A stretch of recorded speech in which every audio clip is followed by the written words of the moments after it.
I'm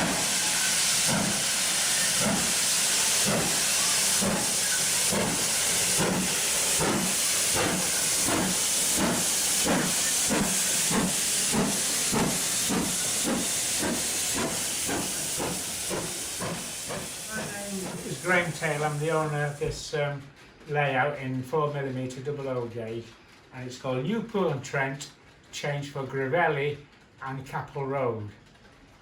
It's took me about 14-15 years to build. It's a large layout, and I think got a lot of detail in it, and a lot of work has gone into it. Roughly it's a funny shape, it's like an L shape, but the longest run's about 27.5 foot long by nominal, as I say, it's a funny shape, by say 10 foot 6 to 11 foot. And then there's another T shape comes up as a loco shed, which is about 3 foot wide by 10 foot deep.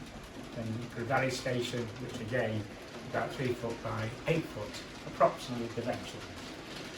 The main features is it's a mixture of, you've got, I'm probably based it in the Midland area where you've got the Great Western, which intermingle with the XLMS.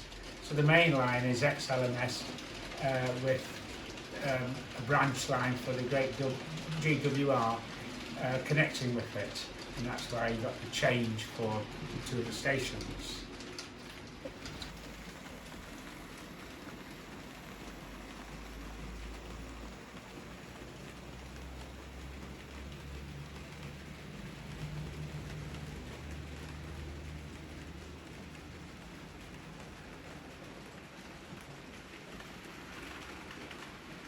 One of my favourite engines which you'll see, which Mike kindly took on board, but I do love it, is Caprotti Black 5, 44756, so a double chimney, which coming from Manchester, I used to spot at Longsight Shed 9A, which had quite a fleet of Caprotti Black 5, which you see on the main line, and I used to love them because they're such an unusual shape of engine.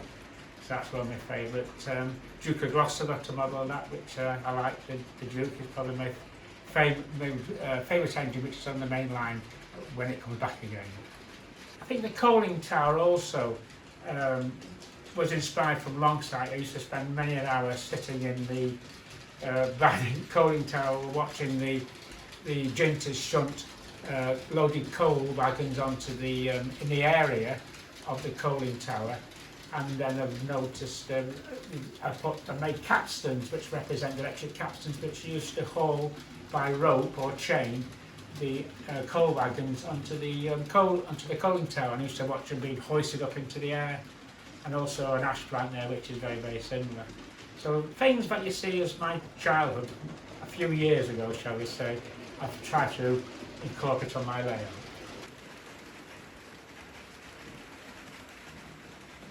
Just a thing that I think I was in holiday in the Northumberland area, I think it's Northumberland, at Hexham, and they've got an elevated signal box on a platform similar to what I have, and I just like the idea of it. So with some structural steel plastic parts units, I built a structure for it and lifted it up in the air.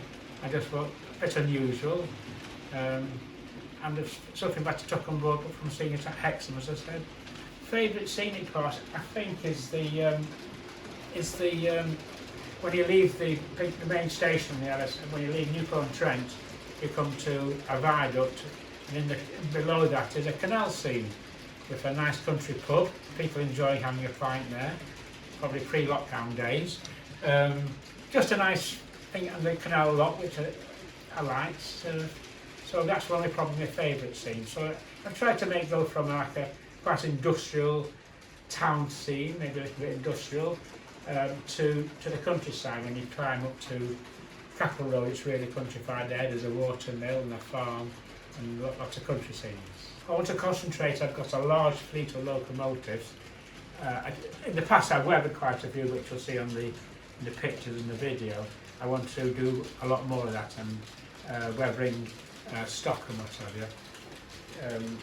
Just going past on you'll see that I've weathered some mineral wagons and made them rusty, which I like to do. I want to make some coal loads, so I mainly concentrate on my locomotives and my stock. I've got a lot of locomotives, and the only one that okay, there's some nice A2 stroke 2s coming out, but I've got quite a few Eastern region, and it comes to a point you can't, I lose them sometimes. However, an engine I would like would be a Fowler 262, which again is to see coming from Trafford Parkshed and locals in the Manchester area. I've got a Fowler 264, but the smaller one, the 262, I'd like to see one of those.